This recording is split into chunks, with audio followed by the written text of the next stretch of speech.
Hello and welcome to Sports Fan Entertainment, continuing the 2020 Sports Fan Entertainment NFL team profiles. And today we are talking about the Washington football team. Okay, and we're going to have to watch myself very carefully today because this is the first time in my life I'm going to say over and over and over again the Washington football team, and hopefully the last. But no, I mean, there's gonna be plenty more times this upcoming season I'm gonna have to do this. It's gonna be difficult, right? I might say the R word once or twice. If I do, my apologies. I've been saying it for 22 years. Okay. So, we're talking about the Washington football team today. How will the Washington football team do in 2020? We're going to discuss that today.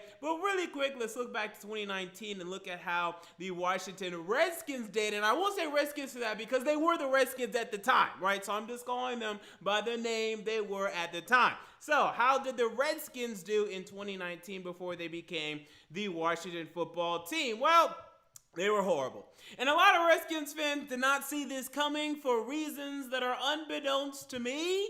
Although it was pretty obvious to me heading into this season that the Redskins were going to be absolutely terrible. You saw Dwayne Haskins be drafted, in the middle of the first round last season. You saw the injury to Alex Smith the season before. The writing was on the wall for Jay Gruden. You already know how bad of an owner Daniel Snyder is. It was time for the Redskins to stink. I mean, the writing was on the wall. I can't remember what exact record I had, but I want to say it was 4-12, and I had a lot of Redskins fans telling me, oh my goodness, that's way too low, and then it turns out it was too high as they went 3-13, fourth in the NFC East. And you look at these 2019 statistics, how about quarterback Dwayne Haskins? He had a 59% completion percentage, which, guys, for 2019, that is so low. 1,300 passing yards, 7 touchdowns, 7 interceptions, 76.1 pass rating, and I want to say 7 games started and 9 games played. Now, running back Adrian Peterson, he had a bit of a resurgence. How about this? 211 carries, 898 rushing yards, and 5 touchdowns.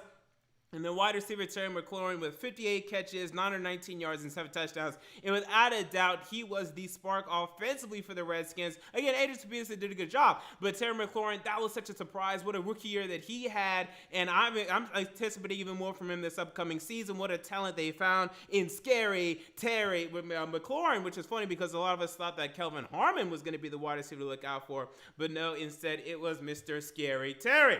So with that said, let's look at the offseason. How was the offseason? For now, let's call them the Washington football team yet again. So the offseason was a mixed bag, but overall, okay, what you would expect from a rebuilding team. Some departures, but some arrivals as well. Now, the departures, Trent Williams. Now, he didn't play last year anyway, so it's not even that big of a deal. You guys traded him away to the 49ers. That's not a huge deal. Now, Quentin Dunbar, this is kind of a big deal because, he had been your best cornerback. At this point, we hoped it was going to be Josh Norman. It should have been Josh Norman. It was Quentin Dunbar. Right? That was just the fact of the matter. And now both of them are gone. So you lose 2 quarterbacks there. Running back Chris Thompson, one of the better kept secrets in the league, mainly because his knees won't allow him to be more than that. But this guy, whenever he's on the field, it was a beautiful receiving running back for the Washington Redskins. So he will be missed. Eric Flowers, no one misses him, including the New York Giants. Case Keenum, and he did actually a decent job for you, before Dwayne Haskins came in, but that's not a big deal. And Colt McCoy, there are some Redskins fans that thought that this guy was going to eventually come in and really be something for you guys, but Colt McCoy is Colt McCoy, so we can end the discussions there finally. And then the 2 tight ends in Vernon Davis and Jordan Reed, who are still on the free agent market. There's a chance that one of those guys can come back. But I think at this point, Reed is, really just basically on the balance of remaining in the NFL with all his concussion history. It's ridiculous. And then Vernon Davis, when it just comes to his age at this point, he's kind of done. But I will look out for a potential return for Vernon Davis returning to Washington. Now, we do have some arrivals, not many, but we do have some. How about Kendall Fuller? Now, this is a return. So Kendall Fuller, who I still can't believe the Redskins traded away to the Chiefs, he is now returning to the Washington. Now, I'm not going to say returning. He's coming to the Washington football team. Now, I don't really get what his rationale is for this. It doesn't make sense to me, I guess, other than money. And that's a pretty good incentive. But I don't know why he'd go back to this team of all teams that traded him away. It doesn't make sense to me. But Ronald Darby comes with him, Wes Schweitzer, and Thomas Davis, and Kyle Allen, who they also traded for. Now, Thomas Davis will provide some veteran leadership, not much in terms of his play anymore. Kyle Allen will be a good backup quarterback and maybe better than your starter quarterback. And with that said, let's go ahead and get into the next category here, and that is the team analysis for the Washington Redskins. Now, I'm going to be very critical today of Dwayne Haskins, okay? And it's not anything personal. It's just because he stinks. So we're actually going to start with the weaknesses today when it comes to Dwayne Haskins. He's just not very good, people. He actually stinks. And the caliber of the NFL quarterback today, starting quarterback and especially franchise quarterback, is so high, where Cam Newton barely is even going to get a chance to start, right? This guy was on the free agent market looking like he wasn't even going to get a chance to start until the New England Patriots said, okay, fine, we're going to give you a chance. I have gone through this, okay? Redskins, now Washington football team fans, I have gone through this. I have had to watch not one, not two, but three quarterbacks that my team has drafted over the past 15 years. And I can tell you right now that Dwayne Haskins is on the level of Jake Locker, maybe a little bit better than Jake Locker, and maybe a little bit better than Vince Young, but he is significantly worse than rookie year Marcus Mariota at this point, and it's not particularly close. He is so inconsistent in terms of his accuracy, and there weren't enough excuses as to why. Because that Redskins offensive line last season was not that bad. They held up in pass protection okay. The running game was also there. Like, Adrian Peterson was providing a decent running game. The defense kept games kind of close, like they held Minnesota to 19 points. In that rain debacle, they held San Francisco to 9 points. Now, they had their bad days for sure. I'm not saying it was a good Washington defense, but it wasn't the worst defense in the league. He was near it, but it wasn't worse. He had Terry McLaurin, who at times he missed for touchdown passes. I mean, he absolutely would miss Terry McLaurin. He would hang him out to dry, Kelvin Harmon out to dry. Now, the wide receivers are not good, and they're a weakness. I'm about to discuss them in a second. But Terry McLaurin certainly is, and he was out to dry multiple times last season. Dwayne Haskins needs to improve. This is why I had him, and everyone wanted to talk about Daniel Jones, what a horrible pick Daniel Jones was. I said, no, Daniel Jones is better than Dwayne Haskins, and he proved it.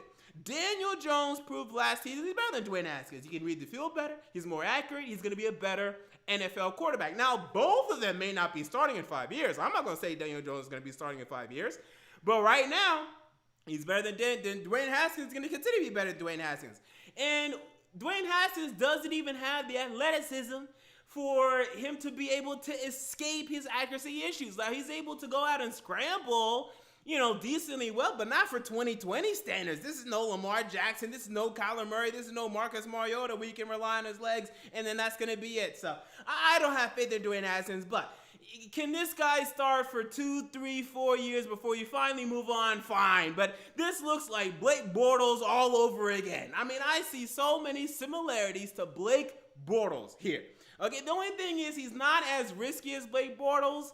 But Blake Bortles, the risk that he takes sometimes really pay off for some deep touchdowns that Dwayne Haskins did not have, right? He had only a couple, but he had mostly, just dumping off to Terry McLaurin, and then he would do the work, or maybe finding Terry McLaurin or someone else in the red zone. That was it.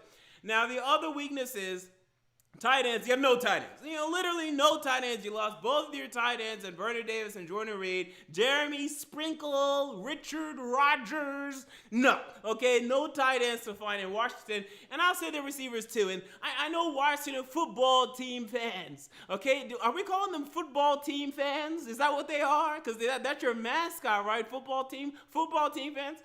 Washington fans, let's say that. They're going to love Trey Quinn. They keep talking about Trey Quinn every year. Trey Quinn for the past 2 years. Yeah, I haven't seen anything. I have seen nothing to really say he's a good wide receiver that he would make another team, let alone be the third wide receiver for another team. And then Kelvin Harmon, I think actually Dwayne Haskins hurt him last season. So I want to say this guy has something, but he certainly hasn't proven he's a number 2 wide receiver. And right now he's your number 2 wide receiver. Okay, so there are problems, and then that's it. That's literally all you have in terms of the receiving core. Terry McLaurin, Kelvin Harmon, Troy Quinn, and Steven Sims. Okay, Steven Sims Jr., who was a rookie last year and actually did a decent job, 300 yards. That's nothing, okay? Just a bunch of kids and puppies in a wide receiver room. I mean, how do you expect Dwayne Haskins to improve? I don't understand it. And then offensive coordinator, who's their offensive coordinator? They have this guy, I want to say his name is Scott Turner, who was the quarterbacks coach in Carolina. Yeah, because their quarterbacks were so good the past 2 years. And then he was also a quarterbacks coach for Minnesota Vikings. And then Ken Zampese is their quarterback coach. He was the offensive coordinator for the Cincinnati Bengals. Had one decent year in 2016, not a great year the year after. So there's just not enough here offense. The offense stinks, okay? The offense stinks. That's just the way it is. The offense is horrible. It's horrible. It's the worst offense in the league. It's by far. I think it's actually not even close right now, or especially now with Ron Rivera at the helm, because he doesn't know no damn offense. But the front 5. So now let's move to the strength. I do like the front 5. I think they have a strong front 5 right now in Washington. When you look at this front 5, Matt Ioannidis is there, Jonathan Allen, and we're going to see if his shoulders continue to hold up. But Jonathan Allen, Deron Payne, and now you added in Chase freaking Young, okay? And this is where you get me excited. This is where I begin to get excited because Chase Young is coming to town. The absolute beast, the absolute star, the one dwindle of hope for this franchise next to Terry McLaurin that they're going to have for the next 5 years as they continue to accumulate talent. Are they going to continue to draft? All right, so Chase Young, he is of that echelon of Joey Bosa coming out of college, of Nick Bosa coming out of college, of Myles Garrett coming out of college. These Hall of Fame talent edge rushers we've seen coming out of college, he is of that echelon, and they added Antonio Gibson in the 3rd round, a running back that, didn't really perform much at Memphis, but really showed that this guy actually was one of the more efficient running backs in college and actually needed more reps to show what he can do. So did they overdraft him at number 66? Maybe a little bit for what his production was in college, but maybe he's also a diamond in the rough. So I'm looking out for him right now, but chasing at least someone is coming to town. So how about this Redskins schedule? So even though they're not good offensively, is there any saving grace with their schedule? Actually, before we even get to the schedule, let's get to my stat projections. I almost forgot. So look, Dwayne Haskins actually have his stats being okay because it's hard to be worse than it was last season. Okay, that's a difficult thing to do. So I have him down for a 62% completion percentage, so over 60. Okay, coming down with 3,500 passing yards, decent. Could have said 36. And then 20 touchdowns, 13 interceptions. And this is going to be a great indication for Redskins fans. They're going to say, Washington football team fans. They're going to say, okay, this guy's improving. He's headed towards being a franchise quarterback, blah, blah, blah. And they're going to tell themselves that story, and it's going to be a fun little story for 2 years, maybe 1 year. And then it's going to end, it's going to end bad. Now, I don't know what to tell you about the running back situation. I could have easily said it's a weakness, but at least Adrian Peterson showed up last year. Darius guys can't stay healthy. I'm convinced he won't stay healthy at this point. But, I'll have him start in 8-9 games, and doing a little something to convince you that maybe he has a year left. For 160 carries, 650 yards, 4 touchdowns. But I'm staying away from these Washington running backs because Antonio Gibson may end up leading the pack. Who knows at this point? Maybe even Bryce Love. They're talking about getting Bryce Love involved. So I think even the 650 yards I have here for Darius Geis might be a stretch. But he had the 120-yard game last year too. So that's what keeps me enticed. But then Terry McLaurin. Okay, now at the very least, Dwayne Haskins is going to continue to get the ball in Terry McLaurin's hands. I have it for 70 catches, 1,050 yards, 8 touchdowns. I still do like Terry McLaurin. So now let's get to the schedule. I really don't care about the schedule, but let's just get to it pretty quickly. So, look, you guys didn't win a game last year in the NFC East. And somehow you won 3 games outside of it, right? You beat Carolina, you beat Detroit, and you beat someone I can't even remember. Oh, Miami. Okay, so what can you do this upcoming season? Now, I expect, okay, and this is probably foolish of me, but I expect for you guys to win a game in the NFC East. Okay, I know this is crazy, but this is what I expect. Now, can we get 2? No. Because I don't see you guys splitting with the Cowboys or the Eagles, so I say 1. Unless, okay, and this is a possibility for sure, unless if one of those teams are tanking. And let me see, do you guys face one of them the final week of the season? Yes, you guys face the Eagles the final week of the season. So if the Eagles are taking that one, then maybe you guys can go to Philadelphia and win. I would doubt it, but I'll leave that possibility there as a chance. Okay, it's a chance. Outside of that, though, we do have some trouble when it comes to this Philadelphia Eagles schedule. So you guys face the AFC North, and this is where you're in trouble. Because the AFC North, you're not better than one team in the AFC North, except for maybe the Bengals, and you guys host the Bengals. So I think this is a win. Traveling to Cleveland, traveling to Pittsburgh, hosting Baltimore, forget about those 3. It's just not happening. Facing the NFC West now. Okay, so NFC West, you guys host the Rams. Now, this is an upset possibility because I am not a fan of the LA Rams, right? Not this upcoming season. I think they're going to be prone to losing some games. However, are you guys, close enough in terms of that gap? I'm not sure. That's like a 50-50 game for me. You guys also host Seattle. Could you get Seattle on a day where they're sleeping? Potentially. And then traveling to San Francisco, traveling to Arizona. I would doubt both of those. But Arizona, they're going to be inconsistent as they continue to improve. And you guys have the luxury of going to Detroit and facing the Panthers in Washington.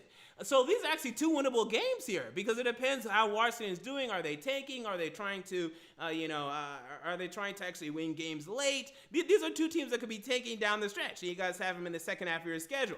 So here's the deal when it comes to the Washington football team, right? Here's the deal when it comes to the Washington football team in 2020 for me.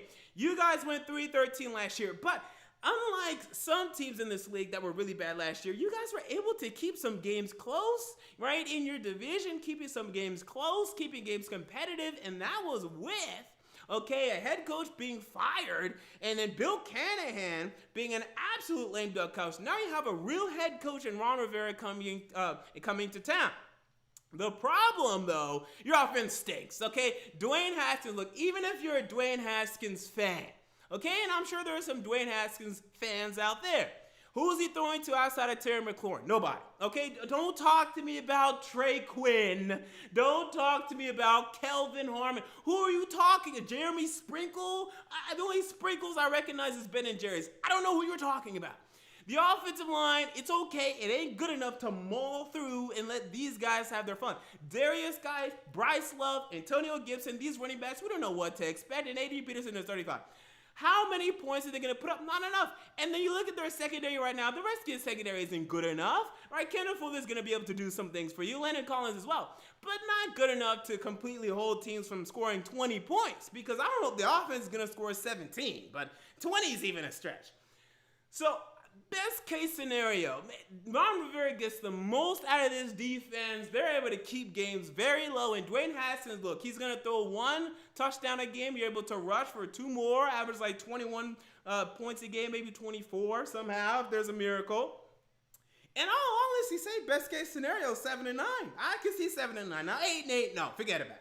Because I just don't see any way you guys are a 500 team unless if everyone gets injured. Right? If everyone in the NFC East falls down and gets injured, then okay, maybe. But I don't see it right now.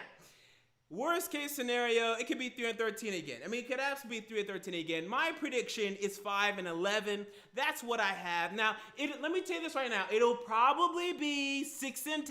Okay? It'll probably be 6-10.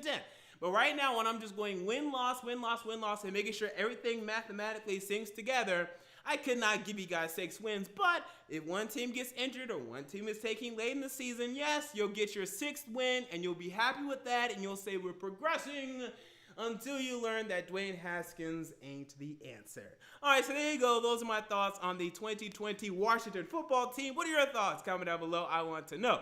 If you enjoyed the video, make sure to like, comment, and most importantly, to subscribe. And until next time, this has been MJ of Sports Fan Entertainment, and I'm out.